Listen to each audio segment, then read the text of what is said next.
Hallo, heute sind wir im Tierpark und Fossilium Bochum.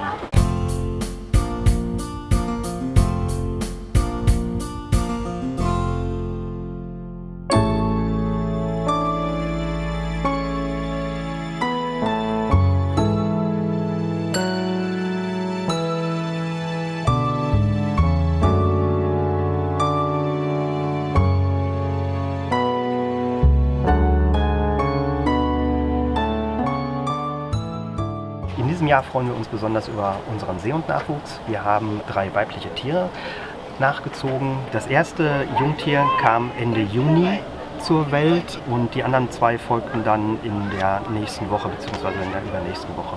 Ab und zu wird hier ein Seehund vorbeischwimmen. Die Jungtiere sind natürlich sehr neugierig und reagieren auf die Besucher, präsentieren sich hier gerne an der Scheibe und spielen mit den Kindern. Die Seehundanlage hier bei uns in Bochum steht unter dem Titel Nordsee-Welten. Also es ist nicht nur eine Seehundanlage, wir haben eine recht große Lemikolensammlung, also Wartvögel.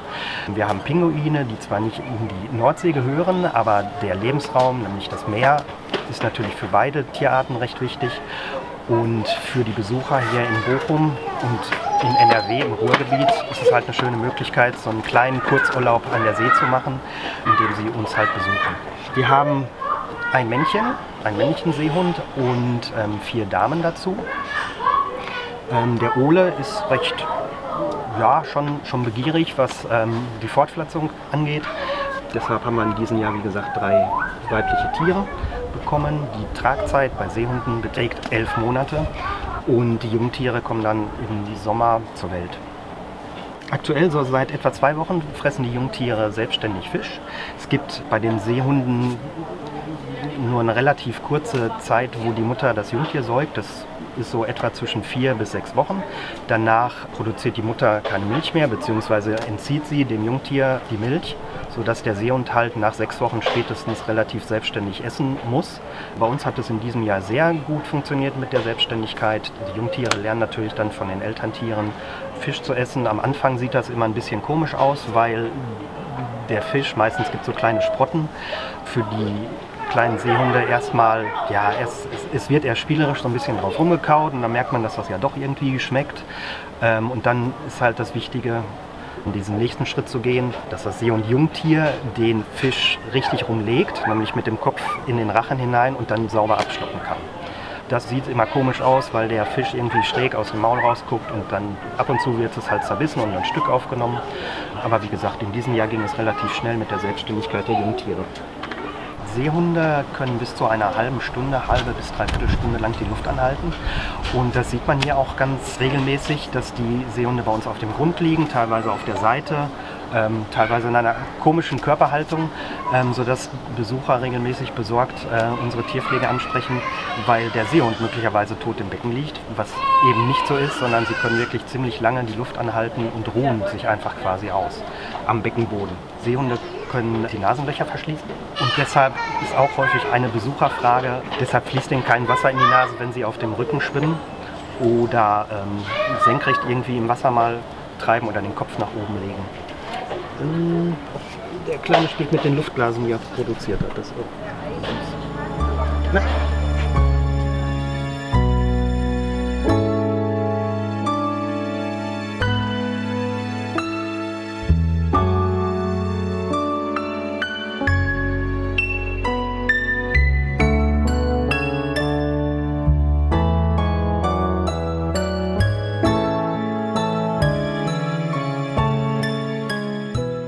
Seehunde bewohnen die Nordhemisphäre, also den nördlichen Teil der Erdkugel und da hauptsächlich halt zum Beispiel bei uns im Wattenmeer, aber es gibt auch in Kanada zum Beispiel Seehunde, es gibt wenige Bestände noch in der Ostsee, aber halt eben hauptsächlich die gemäßigten Zonen der Nordhalbkugel.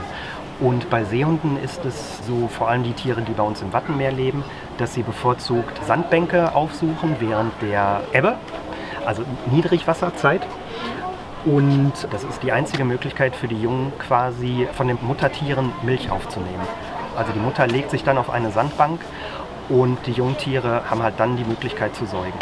Deshalb ist diese Milch der Seehunde sehr energiereich und sehr fettreich, eben um dem Seehundjungen möglichst viel Energie mitzubringen.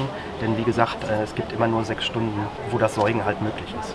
Die Säugezeit der Jungtiere beträgt ungefähr 4 bis 6 Wochen.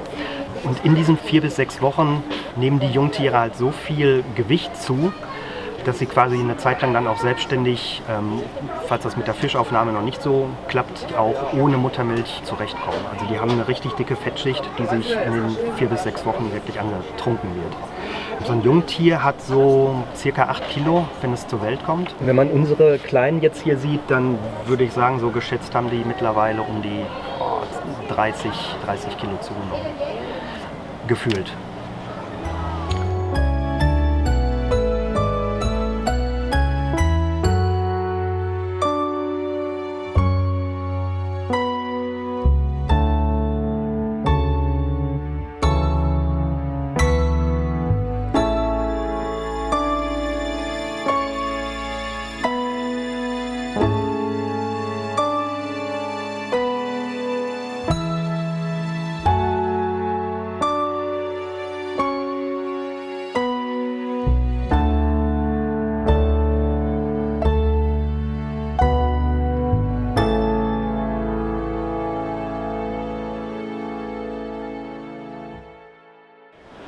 Schreibt jetzt eure Fragen in die Kommentare und vergesst nicht, dem Video einen Daumen nach oben zu geben, wenn es euch gefallen hat. Damit ihr kein neues Video mehr verpasst, könnt ihr unseren Kanal kostenlos abonnieren.